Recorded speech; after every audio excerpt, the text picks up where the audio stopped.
ساتھ موجود ہیں صدیق جان صاحب۔ صدیق جان صاحب، خبریں یہ چلائی جا رہی ہیں کہ سہیل آفریدی گرفتار بھی ہو سکتے ہیں، کیا اطلاعات ہیں اس حوالے سے؟ دیکھیں فیصل عباس کھر صاحب، مسئلہ یہ ہے کہ سوشل میڈیا پہ جو چلنے والی چیزیں ہیں نا، وہ بالکل مختلف ہیں ان چیزوں سے جو اس وقت پشاور کی اور کے پی کے کی گراؤنڈ ریالٹیز ہیں۔ جب میں نے ٹویٹس دیکھی تو میں نے عثمان چودھری صاحب کو کال کی۔ میں نے عثمان چودھری صاحب سے کال کر کے پوچھا، کیونکہ وہ وہاں پہ گراؤنڈ پہ موجود ہیں۔ میں نے کچھ اور جو جرنلسٹ ہیں ان سے کال کی، میں نے پی ٹی آئی کے لوگوں کو کال کی، تو ان سب نے مجھے کہا کہ یار آپ کیا بات کر رہے ہیں۔ انہوں نے کہا یار کوئی لاجیکل بات کریں، ایک ایسی فضول بات ہے کہ جی سہیل آفریدی گرفتار ہو سکتے ہیں۔ انہوں نے کہا آپ کو اندازہ ہے کہ Sohail Afridi P T I کے ورکرز میں اور عوام کے اندر کتنے پاپولر ہیں؟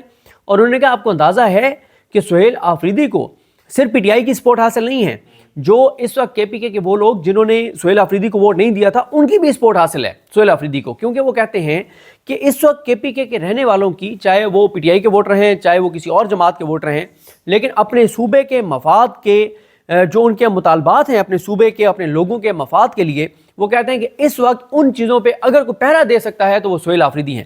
وہ یہ کہتے ہیں کہ باقی اللہ کی ذات بہتر جانتی ہے آگے کیا ہوگا، لیکن وہ کہتے ہیں کہ جس طرح سے پچھلے 1.5 سال سے سہیل آفریدی، جب یہ ظاہر ہے آپ کو پتہ ہے کہ ایک مومنٹم تو شروع ہوا تھا اکتوبر سے، 1 سال ہو گیا ہے اکتوبر 2024 سے، اور اب اکتوبر 2025 ہے۔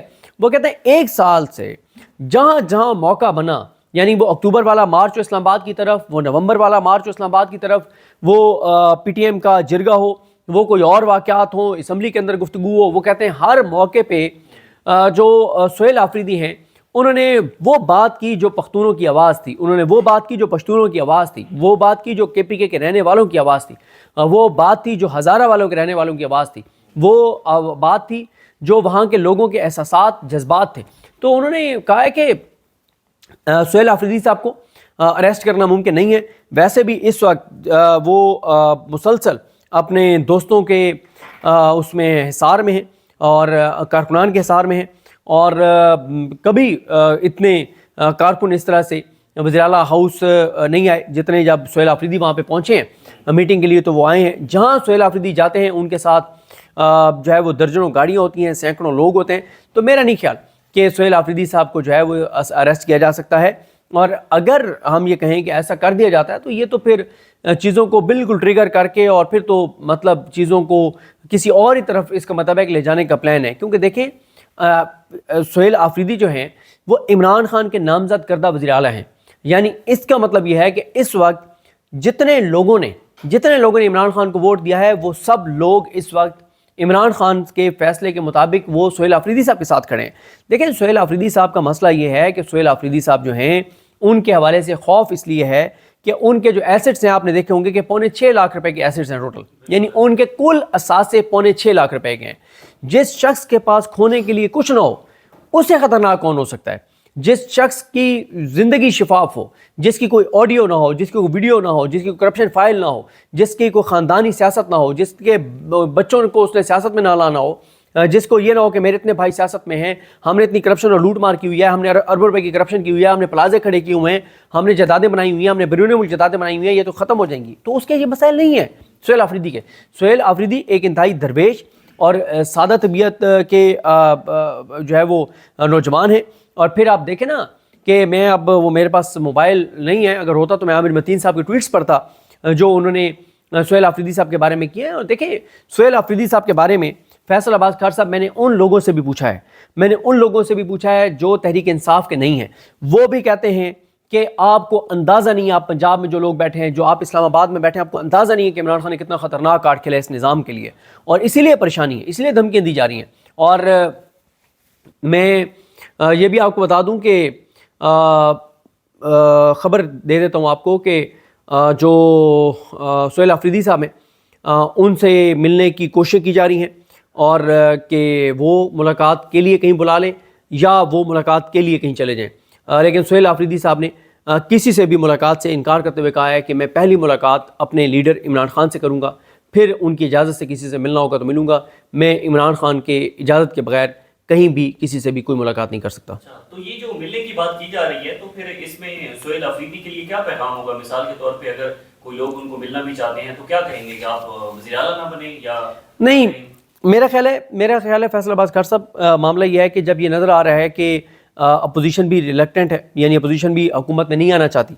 دیکھیں مولانا فضل الرحمان صاحب جو ہے نا، ان کا مسئلہ یہ ہے کہ اس وقت کے پی کے میں جو گورنمنٹ ہوگی اس نے کیا کیا کرنا ہے. اس نے وہاں کے آپریشنز کو سپورٹ کرنا ہے، اس نے افغانستان کے اندر ہونے والی اسٹرائکس کو سپورٹ کرنا ہے، اس نے افغان طالبان کے حوالے سے پالیسی کو سپورٹ کرنا ہے، اس نے مائن اینڈ منرلز کے حوالے سے وفاقی پالیسی کو سپورٹ کرنا ہے. تو کیا یہ سارا بوجھ مولانا فضل الرحمان اٹھانے کے لیے تیار ہیں؟ میرا نہیں خیال کہ وہ تیار ہیں، میرا نہیں خیال کہ ان کے لیے اتنا آسان ہے. کیوں؟ کیونکہ مسئلہ یہ ہے کہ مولانا صاحب اتنا بوجھ اپنے کندھوں پہ نہیں اٹھا سکتے.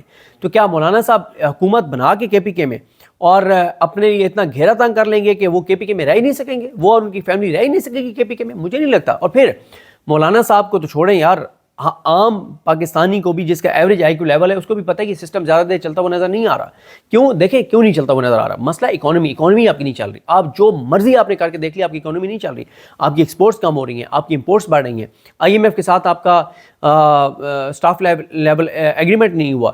آپ کا 11-12 ارب ڈالر کا تضاد آ گیا ہے آپ کی امپورٹس کی فگرز میں. آپ کی ٹیکسٹائل انڈسٹری کا جتنے اس کی ایکسپورٹس کم ہو گئی ہیں. آپ کی مہنگائی بڑھ رہی ہے، مہنگائی کا طوفان آ رہا ہے. آپ کا 3-4 ارب ڈالر کا تو نقصان ہو گیا ہے. صرف جو لوگوں کا نقصان ہوا ہے اس سیلاب میں، جو آپ کی فصلیں ہیں غذائی قلت کا آپ خدا نخواستہ شکار ہونے جا رہے ہیں. آپ نے ابھی امپورٹس کرنی ہے، ہر چیز مہنگی ہوگی. تو کیا مولانا صاحب یہ سارے بوجھ جو ہے وہ یہ مطلب اٹھانا چاہ رہے ہیں؟ اور دیکھیں ہونا یہی چاہیے آئیڈیلی کہ عمران خان صاحب نے سہیل آفریدی صاحب کو نامزد کیا، ان کو بننے دیا جائے وزیر اعلیٰ. تو آپ یہ سمجھتے ہیں کہ یہ علی امین گنڈا پور صاحب ایک ہرڈل تھے تحریک انصاف اور دیگر جو خیبر پختونخوا کے اندر جماعتیں ہیں ان کے درمیان کوئی الائنس بنے، یا تحریک انصاف کا ویسے جے یو اے کے ساتھ الائنس بنے، علی امین گنڈا پور صاحب کوئی ہرڈل کریٹ کر رہے تھے؟ دیکھیں علی امین گنڈا پور صاحب کا مسئلہ یہ تھا کہ وہ براہ راست مخالف ہیں مولانا فضل الرحمان صاحب کے، کیونکہ وہ ان کے خلاف الیکشن لڑتے ہیں. تو حلقے کی سیاست، اس لیے عمران خان صاحب نے کئی بار پیغام بھیجا کہ علی امین گنڈا پور کو کہیں کہ حلقے کی سیاست سے باہر ہیں. اب مولانا صاحب کے پاس بھی کوئی اور راستہ نہیں ہے نا. مولانا فضل الرحمان ایکسپوز ہو جائیں گے. اگر مولانا فضل الرحمان اب پی ٹی آئی کے ساتھ نہیں جاتے، ان کے اگینسٹ کھڑے ہو جاتے، تو اس کا مطلب ہے کہ وہ جھوٹ بولتے رہے کہ میں تو پی ٹی آئی کے ساتھ جانا چاہتا ہوں، لیکن مسئلہ یہ ہے کہ علی امین گنڈا پور گالیاں دیتا ہے اس لیے میں ان کے ساتھ نہیں جا رہا. تو اب مولانا کے پاس بھی کوئی وہ نہیں ہے جسے کہتے ہیں آپ کوئی لیم ایکسکیوزز نہیں ہے. تو اس لیے بڑا ٹف ہے، کیونکہ ایک تو اپوزیشن متحد نہیں ہو پا رہی مشترکہ امیدوار کے حوالے سے، ادھر سے پی ٹی آئی کے 20 ایم پی ایز نہیں ٹوٹ رہے، اور اسی لیے ڈیلنگ ٹیکٹکس ہو رہے ہیں، اس لیے ٹائم گین کیا جا رہا ہے، اس لیے علی امین گنڈا پور صاحب کا استعفیٰ جو ہے منظور نہیں کیا جا رہا ہے. لیکن امکانات ہیں کہ شاید آج علی امین گنڈا پور صاحب جو ہیں وہ کے پی کے سے پشاور سے روانہ ہو جائیں ڈی اے خان کے لیے. اگر وہ ایسا کر دیتے ہیں تو پیچھے ایک بہت بڑا بحران کھڑا ہو جائے گا، کیونکہ وہ ریزائن کر کے جا چکے ہوں گے ڈی اے خان، اور پیچھے نیا وزیر اعلیٰ ابھی منتخب نہیں ہوگا. تو یہ کیسے چیزیں چلیں گی؟ یہ تو چیزیں ہوا میں ہوں گی. تو صدیق جان صاحب، یہ بڑا ایک میرا چھوٹا سا سوال یہ ہے کہ یہ تاثر دیا جا رہا ہے سوشل میڈیا کے اوپر، اور مختلف حلقے یہ بات کر رہے ہیں کہ یہ جو سہیل آفریدی کو نامزد کیا گیا ہے بطور وزیر اعلیٰ خیبر پختونخوا، تو یہ شاید عمران خان صاحب کے خاندان کی طرف سے یہ فیصلہ کیا گیا ہے یا ان کی فیملی کی طرف سے کوئی فیصلہ کیا گیا ہے. تو اس میں کتنی صداقت ہے؟ یہ جھوٹ ہے. انصار عباسی صاحب صبح پہلے درود شریف پوسٹ کرتے ہیں اور اس کے بعد پھر جھوٹی سٹوری پوسٹ کرتے ہیں. یہ ان کی روٹین ہے. اب عمران خان صاحب نے اپنے ٹویٹ میں کلیئر کر دیا کہ میری فیملی کا اس میں کوئی تعلق نہیں ہے. اور دیکھیں عمران خان صاحب نے علی امین گنڈا پور صاحب کو فیملی کی وجہ سے ہٹانا ہوتا تو نومبر میں ان کی منہ ماری ہوئی تھی اور سخت لڑائی ہوئی تھی بشرا بی بی صاحب کے ساتھ، تو اس وقت عمران خان ہٹا دیتے. لیکن عمران خان صاحب نے ان کو اس وجہ سے نہیں ہٹایا. عمران خان صاحب نے ان کو کیوں ہٹایا یہ سب جانتے ہیں، اور اس کی وجہ عمران خان صاحب خود بتا چکے ہیں کہ جو عمران خان صاحب چاہتے تھے وہ نہیں کر رہے تھے، اور وفاق کے ساتھ چل رہے تھے، اس کو سپورٹ کر رہے تھے، اس لیے عمران خان نے ہٹا دیا. صدیق جان صاحب، اس وقت ٹی ایل پی بھی ایک مارچ لے کر اسلام آباد کی طرف رواں دواں ہے، اور وہاں پر لاہور کے اندر کچھ شہادتیں بھی ہوئی ہیں. تو کیا اطلاعات ہیں اس حوالے سے؟ یہ حکومت کے درمیان، حکومت اور ٹی ایل پی کے درمیان ایک اور تصادم ہمیں نظر آ رہا ہے. فیصل عباس خان صاحب، میں اس پہ مسلسل بات کر رہا ہوں کیونکہ ظلم ہوا ہے. تحریک لبیک نے 10 اکتوبر کے لیے، بروز جمعہ کے لیے، انہوں نے اسرائیل کے خلاف اور فلسطین کے مظلوم مسلمانوں کے حق میں، بچوں کے حق میں، خواتین کے حق میں، بزرگوں کے حق میں، جتنے لوگ شہید ہو گئے ہیں ان کے خاندانوں کے حق میں، اور انہوں نے ایک امریکہ کے خلاف، اسرائیل کے خلاف، جو اس وقت انسانیت کا موجودہ دور میں سب سے بڑا انسانیت کا قاتل ہے نیتن یاہو، ان کے خلاف انہوں نے ایک ریلی اناؤنس کی. ابھی وہ نکلے نہیں تھے اس ریلی کے لیے، لیکن پنجاب حکومت کی، پنجاب پولیس نے جا کے اٹیک کر دیا. مسجد رحمۃ اللہ عالمین کے اوپر جو تحریک لبیک کا مرکز ہے، اور وہاں پہ جو طاقت کا بے دریغ استعمال ہوا ہے، جو بربریت اور فسطائیت ہوئی ہے، وہ بہت تکلیف دہ۔ آپ وہ ویڈیوز دیکھ نہیں سکتے۔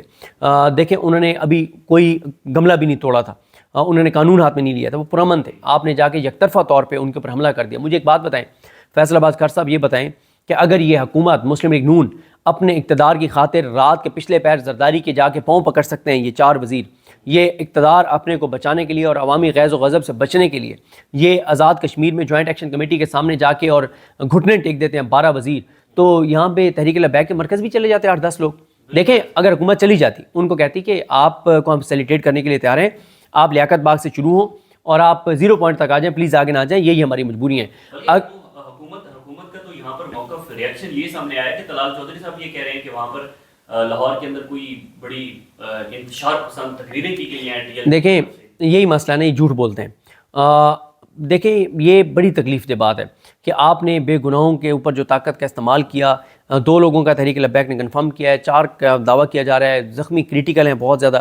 اب آپ دیکھیں نا کہ یار آپ ان سے جا کے اگر بات کرتے اور وہ آپ کی بات نہ مانتے، ہم بھی کہتے ہیں کہ یار دیکھیں تحریک لبیک زیادتی کر رہی ہے، دیکھیں تحریک لبیک سے ہمارا کوئی اور اختلاف ہو سکتا ہے، ہم ان پہ تنقید کرتے تھے، آئندہ بھی کریں گے اگر کہیں ہم سمجھتے ہیں کہ وہ ان کا پوائنٹ آف ویو غلط ہے، لیکن مجھے بتائیں کون سا انسان ہے، کون سا مسلمان ہے جو فلسطین کے حق میں نکلنے والی ریلی کی مخالفت کر سکتا ہے؟ آپ تحریک لبیک نکلتی، وہ قانون میں ہاتھ میں لیتے، آپ بھی مذمت کرتے، میں بھی کرتا، بھائی ابھی تو وہ بیچارے پرامن سوئے ہوئے ہیں مسجد کے اندر اور آپ نے جا کے ان کے اوپر اٹیک کر دیا۔ یار کوئی جماعت اسلامی اسلام آباد کی طرف ایک بڑا لانگ مارچ کر چکی ہے، ہم نے نادرا چوک کے ان کو تو بہت، جماعت اسلامی کو تو اتنی سیکیورٹی اور پروٹوکول دیا جاتا ہے کہ ان کو تو ایسے لگتا ہے کہ نون لیگ سے زیادہ پروٹوکول جو ہے وہ جماعت اسلامی کو ملتا ہے جب بھی ان کا پروٹیسٹ ہوتا ہے۔ جماعت اسلامی کی تو بات ہی نہ کریں نا، وہ تو آپ کو پتہ ہے ساری بات کا۔ مسئلہ یہ ہے تحریک لبیک کا، میں یہ سوشل میڈیا پہ بہت سارے لوگ کہتے ہیں جی وہ کسی کے کہنے پہ نکل رہے ہیں، نہیں ایسے نہیں ہوتا۔ اگر کسی کے کہنے پہ نکل رہے ہوتے تو وہ ان کے یہ چیز کرتے ان کے اوپر جا کے، اس طرح سے جو کچھ ہوا ہے۔ تو دوسرا میں نے اپنی کئی ویڈیوز میں کہا ہے کہ دیکھیں بات یہ ہے کہ ہمیں کچھ نئے معیارات قائم کرنے ہوں گے، ہمیں نئی مثالیں قائم کرنی ہوں گی۔ ظلم تحریک لبیک کے ساتھ ہو، جماعت اسلامی کے ساتھ ہو، نون لیگ کے ساتھ ہو، پیپلز پارٹی کے ساتھ ہو، پی ٹی آئی کے ساتھ ہو، JUF کے ساتھ ہو، ANP کے ساتھ ہو، MQM کے ساتھ ہو، جس جماعت کے ساتھ مرضی ہو، ہمیں اس ظلم کو ظلم کہنا چاہیے، ہمیں اس کو مذمت کرنی چاہیے۔ اور جب کسی بھی جماعت کے کارکنان کی جانیں چلی جائیں تو پھر کوئی اگر مگر نہیں ہوتا، پھر انسانیت کا تقاضا یہ ہے کہ آپ اس کی مذمت کریں اور ان کے ساتھ اظہار ہمدردی کریں۔ ان کے جائز بالکل ان کا یہ مارچ تھا اور انہوں نے قانون ہاتھ میں نہیں لیا تھا، انہوں نے اجازت نامہ بھی اس کے لیے اپلائی کیا ہوا تھا، لیکن انہوں نے موجودہ حکومت کی آپ کو پالیسی کا پتہ ہے کہ اسرائیل کے خلاف جب کوئی ریلی نکلنے لگتی ہے اور فلسطین کے حق میں تو یہ کیا کرتے ہیں۔ صدیق جان صاحب، آخر میں میرا سوال یہ ہے کہ آج اپوزیشن لیڈر سینیٹ کے لیے علامہ راجہ ناصر عباس صاحب کو نامزد کر دیا گیا ہے، تو کیا تبدیلی اس کے بعد آپ دیکھیں گے؟ یہ جو نامزدگی ہے اس کے بعد لگ پتہ جائے گا، آپ لوگوں کو بھی لگ پتہ جائے گا۔ ایک بار ان کو بننے دیں اپوزیشن لیڈر، پھر جو دمادم مست کلندر ہوگا، جو محمود خان اچکزئی صاحب کی ایکٹیویٹیز ہوں گی، جو علامہ راجہ ناصر عباس صاحب کی ایکٹیویٹیز ہوں گی، اور جو 12 اکتوبر کو اجلاس ہونے جا رہا ہے اس سے جو نیا اب دیکھیں عمران خان نے پہلے علامہ صاحب اور محمود خان اچکزئی صاحب تحریک انصاف کی طرف دیکھتے تھے کہ یار آپ ہمارے مین تو آپ ہیں، مطلب علامہ راجہ ناصر عباس صاحب ایک سینٹ میں ان کی سیٹ ہے، ایک ان کی قومی اسمبلی میں سیٹ ہے، محمود خان اچکزئی صاحب کی بھی صورتحال آپ کے سامنے ہے، یعنی وہ اس وقت عمران خان کے نظریے، بیانیے، موقف کے ساتھ جو سب سے زیادہ ڈٹ کے کھڑے ہوئے ہیں وہ یہی دو ہیں۔ لیکن ظاہر ہے اکثریت تو پی ٹی آئی کے پاس ہے، اصل تو پی ٹی آئی ہے عمران خان کی جماعت، لیکن اب عمران خان نے ان کو مینڈیٹ دے دیا ہے، اب تحریک انصاف ان کی طرف دیکھے گی، یعنی MNAs ان کے اور سینیٹرز ان کی طرف دیکھیں گے، یہ ان کی طرف نہیں دیکھیں گے، یہ بڑی تبدیلی ہے۔ بہت شکریہ جی، صدیق جان صاحب ہمارے ساتھ موجود تھے۔ یہ موجودہ صورتحال ہے، مزید جو بھی تفصیلات ہوں گی آپ کے ساتھ شیئر کرتے رہیں گے، ہمیں اجازت دیجیے۔